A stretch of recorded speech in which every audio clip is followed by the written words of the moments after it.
Hey, amazing only child mums. I'm FOA Comment, your part-time working mum friend who loves Yahweh, family, and fun. Welcome to the family of one where we share joys and adventures of raising an only child. Expect relatable stories, parenting laughs, and faith-filled tips. Let's make small family life enjoyable. Woo! Welcome back. Now, this episode, I'm going to talk about toddlers' tantrums. I feel like I need a drum roll when I say that. Toddlers' tantrums and finding your peace or finding your patience during those moments. Now, I have to say, when Olivia, during those stages, you may have heard the saying, is it the terrible twos? I did not experience that because I told myself I am not going to experience it. When she was two, I changed it and I would say these, I didn't say terrible twos. I say terrific twos or wonderful twos. Twos are my best year to learn about myself, best year to learn about herself. And so I didn't go through that stage experiencing it. Now, it's all relative because I'm sure if you were asked my sister, my grandmother, my husband, you would find me crying in the middle, crying at some point. Maybe I was tired once again. Maybe I was overwhelmed. But during those times, what I learned about myself was communication. Because I remember, okay, so I think, okay, I started doing timeout. Timeout for us, you're like, what's a timeout? Because everybody's definition of timing out is different, your interpretation. For us, we used timeout where she would sit, because we have a bi level, so she would sit on the steps and I would be like an arm's length away from her. If I asked her to, because she's two or three, like if she wanted something and I used to say please or ask her to wait, or I'm trying to not have an instant gratification. And boy, I was good at that. I mean, my daughter would like cry or make a noise like, and mummy was there. Or, I need a drink. Ah, oh, what do you need? Do you need food? I'll hold you. I mean, I don't think I really allowed her to use her words because, I mean, that's extreme. And so I started seeing behaviors where she would make a noise and I'll come running. Or my husband and I would be like, oh no, we would have to, we literally like jumped to everything that she wanted. And I tell you, I'm sure you're laughing right now because you're like, I cannot believe you're the mom. I was.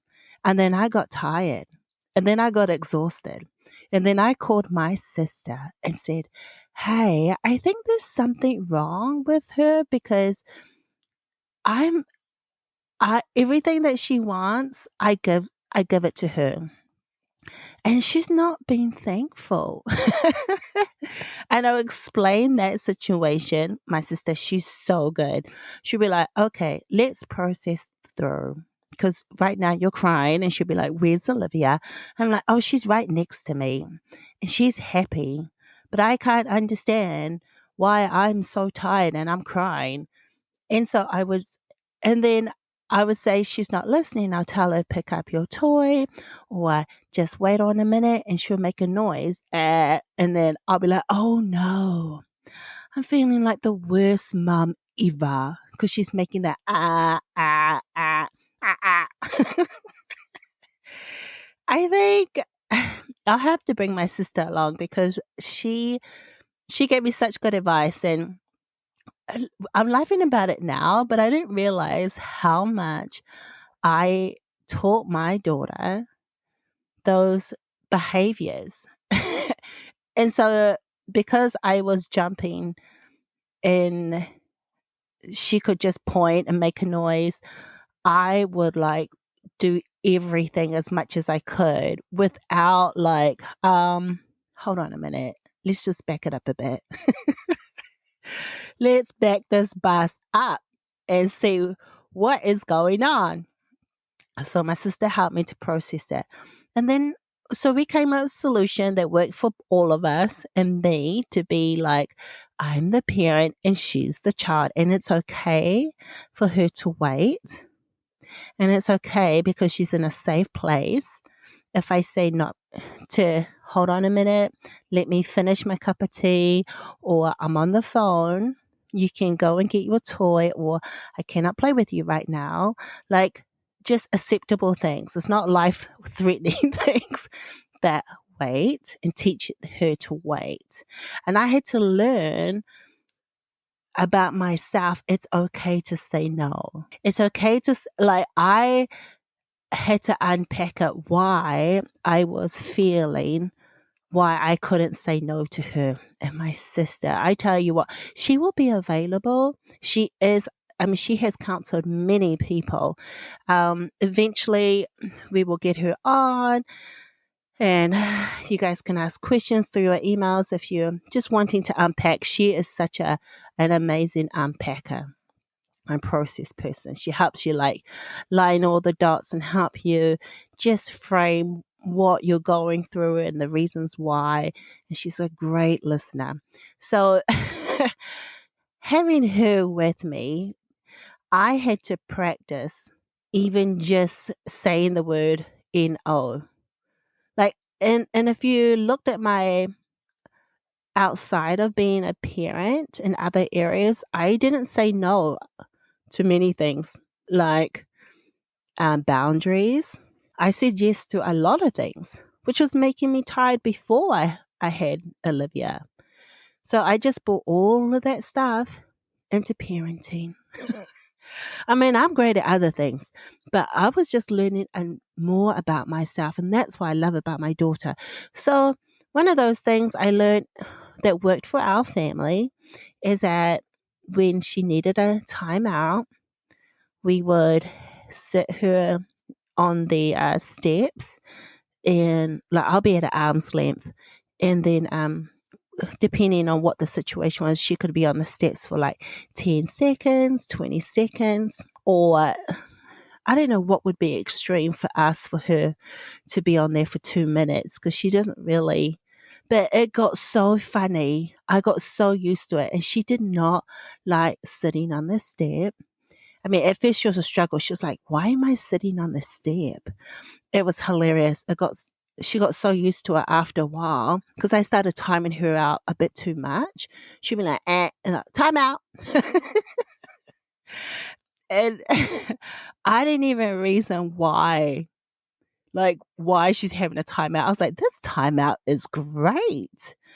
And then I was telling my sister, she was like, oh, we'll call each other. So where's Liv? She's time out. And then I'll tell her why. And then she started hearing that I time out her a lot. Like I started timing her so much. Olivia would like, I would tell her, hey, do not fall asleep. Do not lie down. I want you to sit up straight. Because now Olivia's enjoying to have time out. She's like, oh, I get to have quiet time. Did not do anything. After a while, she's like, Mummy's going to time me out for anything. And it was so hilarious now that I think about it. So when I talked to my sister, she gave me such good advice. She said, for me, I want to discipline her in the way using time out, but I don't want to break her spirit. Like you discipline, you teach them out of love. You're doing the action in love. You're not angry when you're doing it. You're doing this and like you come across in a calm as best as you can. There's going to be moments where I think I'm not yelling, but you ask Olivia now, she says, you're yelling. And I'm like, this is not yelling, that's interpretation for you. And so having another adult and just like when I would time out Olivia, I think there was one time where I would call my sister again and I said, hey, I want to time her out for this. And this is what my process of thought is. Like, am I in the right space? Is this, you're thinking, oh my goodness, are you extreme? Or wow. Or you might be saying, I don't have another friend to call. Like you're saying about your sister, and I get it, but I was just saying for me, what I learned during these times, during these tantrums, is that I had to understand just with my sister's help, what is she trying to communicate to me through the noise? What am I missing? Can I hear her heart? Is my heart open to receive what she's trying to say? Because right now she doesn't have all her words. Yes, she's using words as in through crying, through body language. Maybe she was cooking, but she's frustrated. What is she frustrated about? And I really had to slow myself down. I mean, slow myself down like, okay, hold on a minute, just take a breather. What's really going on? Am I frustrated because am I more tired once again, or am I more embarrassed because we're at a public place and people might judge me because now she's upset and she's crying really loud and she's not listening? So I really had to really learn to walk that through. Some days were good, right? And some days are better as I got like using that process for me. So I started to notice when I was more aware, when she was frustrated and she is trying to find the words or trying to like point to something or saying like she's tired and I know she's tired, but she doesn't have a nap, or she's hungry, but she's tired, or she has a sore tummy, or she's just missing her father, or she's missing me. Like there, I was like, oh my goodness, trying to understand her to understand me, to go through this process. What a hot mess. Can't I just time her out?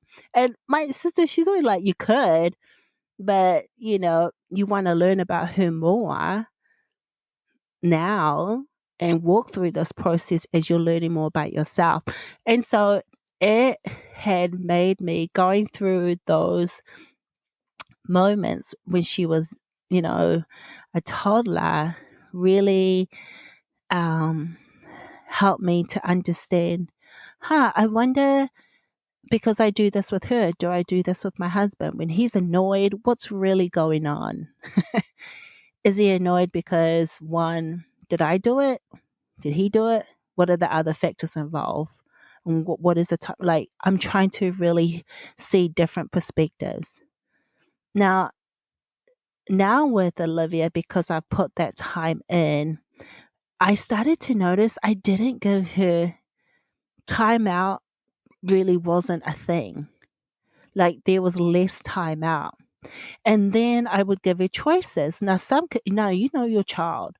For Olivia, it was either you have a choice. You can, if I was asking her to pick up her toy, I say you can pick up your toy, or you can do this. Like I will, for example, we won't, I don't know, you won't have dessert, for example, something like that. I always try and match the, what do you call it? The consequences. I mean, I wouldn't do like to the situation. Like I don't want to go, like try and make sure it fit the situation. So I had to learn that too. What is at that stage for, when she was 2 or 3, like she could understand it as best as she could. And then after doing that, talk calmly to her why, even though she may not understand it, but trying to let her see that, yes, mummy is not happy right now because I'm trying to show her, man, and I'm trying to get the best words out as best as possible, but not talk too long. The reasons why blah, blah, blah, blah, blah. And so what I learned about myself is, which I'm still learning, is when she's frustrated, I first ask, what is really going on? Is this really about me? And two, what is I know what she's saying, I hear it, but is there anything that I'm really missing? You know, when people say things, but you look at the whole picture, like what's really going on? Is it reading between the lines? Like what's really going on? And then is it because they feel this way?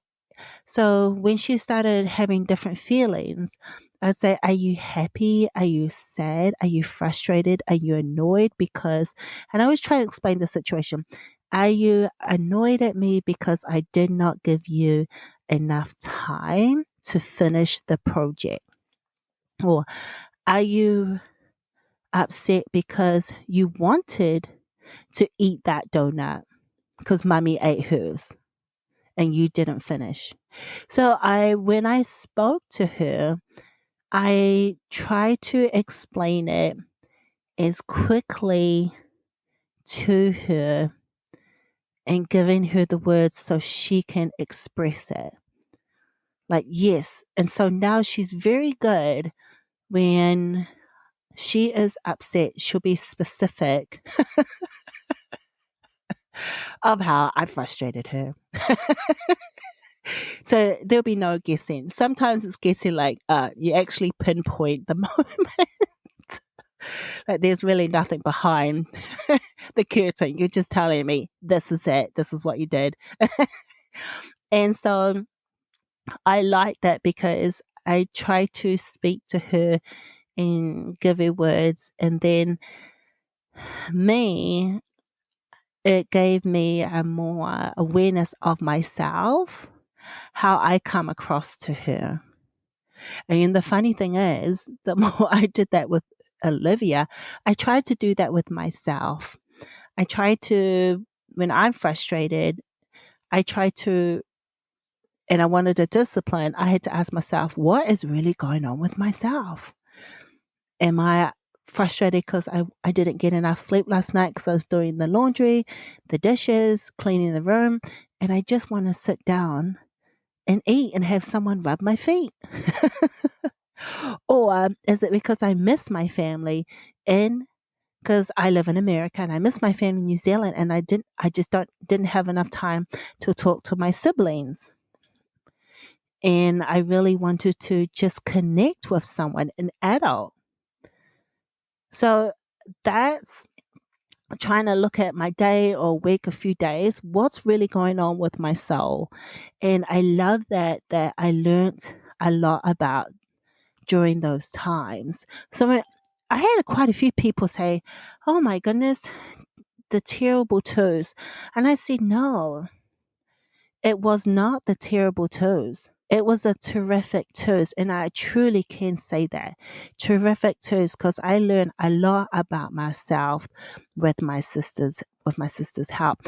And I hope that you have a friend, for those who are just entering in that toddler stage, and you're finding your way to how deal with frustrations. Your toddler's crying, your toddler's frustrated, your toddler won't go to sleep, they don't like your cooking, they don't like vegetables, or maybe they do like vegetables and they love to play outside, or they want to go to grandma's all the time. You're going to find your rhythm and work with where you're at. And also, I hope you get the support. Find a support. And if you say, I don't have anyone, you have this podcast. Send in a story. Share your parenting stories. I mean, oh my goodness, my parenting stories. Look, you've been listening to me for some time. You know that I am doing the best I can with the resources I have, with the time that's given. And every now and then, I'm going to fall asleep when I parent. And really, what helped, I still kept this. When she slept, I slept. Now, some people I know, some moms, you're listening to me, and you say, when my child was sleeping, I did housework. But that just was not me. No, when she slept, I slept. And I was really thankful that she did enjoy her naps. But as she started to, as she started to grow up and not in the toddler stage, she didn't sleep as much. And I'm like, oh, what happened to sleep? And now she does not like taking naps. Uh-uh. But me, oh, I love taking naps. I tell you what, if there's someone who's like, what's the secret of having naps? I would say, I don't know what it is, but I used to say, and I would do this with Olivia because I read it some book. Like, you just relax your body, but I will literally say good night toes, and I'll say goodbye to my good night toes in a car. Good night toes. Just get them relaxed, lying down in bed. I say good night ankles. And I'm telling my body, telling myself, good night, ankles. And then I'll be like, good night, calves. Like, and I would teach that to Olivia, like each part of my body, I would say, good night, good night. And I think sometimes Olivia would be like, okay, ma'am, you don't have to say every part of your body. I'm like, good night, waist, good night, fingers. And I go all the way up to the head, and I've told each part, the main parts of my body, it is time to sleep. And I think I've done that enough now where I just look at everything and I'm like, good night. But now I'm entering premenopause. I think they're all started to wake up. I hope that this episode, tantrums, toddler tantrums, that you learn more about yourself, discover something new. Maybe when they throw a tantrum, I think adults throw a tantrum too. Just interpretation of what the tantrum is. Maybe it's the rolling of the eyes for adults. Or maybe a tantrum for someone is like, no, I'm just not going to do the dishes. But if you can share with someone, then I really encourage you to do it, because it is when you were at the stage, because I was a stay-at-home mum full time, I just picked up the phone. I picked up the phone if I could not get a hold of my sister, because my husband, he's working full time, and it wasn't always convenient for me to talk to him because he couldn't always stay on the phone. So I had key people I can talk to for help. And also there are people I could go to, like I could drive with Olivia and we can go and visit them if it got too much. So I had my grandma, my husband, his grandma, she lived not too far from us. When it got too much for us, I would just call and say, hey, I'm coming over. I just need a break. And that was one, I was so happy that my in-laws and my grandparents were always there. I could just pop in and just say, I come. And they were always kind of go, you can leave, Olivia, and go. And I was like, 99% of the time, I just wanted to stay there and go to sleep. So they would just mind her and take care of her. Or they'll just give me a hot cup of tea. They'll give me a coffee and something sweet to eat. And they'll just talk. And I'm sure I was crying, always crying. And just saying, I don't know if I'm doing it right. She's frustrated. I'm not sure if she's got a tummy ache. Not sure if she's tired. I'm just not sure. So that's another thing I would encourage, to have people to build community around you. Now, it's not always going to be easy, because you might have moved into a new community and you don't know anyone. You're like, excuse me, I don't know anyone, and it's just myself and my child, my toddler here. And how's it going to work? One, I always recommend this. If there's a local church and they love Jesus, I would say check them out. How do you know? You just get that vibe in your heart. Go to a local church, go to a library, and just at least you can go somewhere that you can just maybe change the scenery. Or if you say, well, I don't have a local church that's close by, or I don't have like a library, can you go outside and just sit outside with your child that is safe? Because depending where you are, you might live in certain areas like, oh, well, there's a busy road, so that would not be good for us. Okay, well, try to find somewhere that you can move out of that situation, that you can go to, maybe, I don't know, a shopping mall, a shopping place, somewhere where you can just like have some. If you cannot go to a next door neighbor or go visit a family friend, can they come to you? And that might be something too. So you might have a buddy, another female friend, someone who's close, who's very good in these situations. You want someone that's going to give you encouragement. This is not the time for your friend telling you what you should be doing. No, this is a friend or a family member that just loves on you. Loves on you as you're going through this, stage with your toddler. And so that way you get the rest that you need. And also for your friend or that family member to keep telling you, you are an amazing mom. You're doing the best you can with the time that's given, with the resources you have. I mean, hello. You are, and I hope you are truly telling yourself that, because learning about yourself is an ongoing process. You are learning about yourself as you're learning about someone else. You are learning, and you are really taking the time of how you process, how you love on yourself, and also how you love on your child. And you're really digging deep. You're digging into those hard questions, and you're taking the time to ask them, and you want to get to know them, and you want to help them. You want to, really encourage them to be the best that they can be. And then, your personality and their personality, it takes long time. Oh my goodness, I'm still learning about myself in this stage. Like, each stage is so different. Or maybe your child is a lot older. You're like, well, my child is like 10 or 11. Okay, my child right now, she's 8. And that's an interesting stage. I'm really learning a lot about my stage because I'm in premenopause stage. So I told my husband, oh, wow. Oh, you're the best husband. So once again, I really want you to remember that you are the best wife for your husband. You are doing the best you can with the time that's given, with the resources you have. And take care.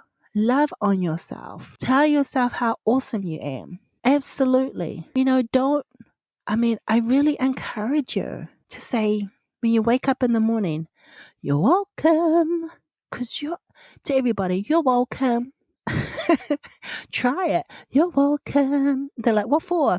Because I'm here and I love you. So I just want to say thank you to my listeners. Thank you for supporting and listening to this podcast. And I want to give a shout out to my listener in Watago, Connecticut, and Bristol, Connecticut, New Britain, Connecticut, and Reading, Ocala, Florida, Petaling, Jaya, and Salagor. I hope I got that right. And over Hampshire, Comedio, Tokyo, and Shawnigan Lake in British Columbia. And those cities are from United States, United Kingdom, Malaysia, Japan, and Canada. I say thank you all so much for supporting. Please, I would love to hear from you. If you want to send me a text through the fan mail, please do. And I'm really excited about the Mom and Daughter Icebreaker series and these books to help you start the conversation. And that will be coming out soon. So if you are interested and wanting more information, let me know. Send it through fan mail or send it through my email, email in my bio, and I will give you more information about that. Thank you for listening to the Family of One Child podcast. This is FOA Comment. I will meet you in the next episode. Bye.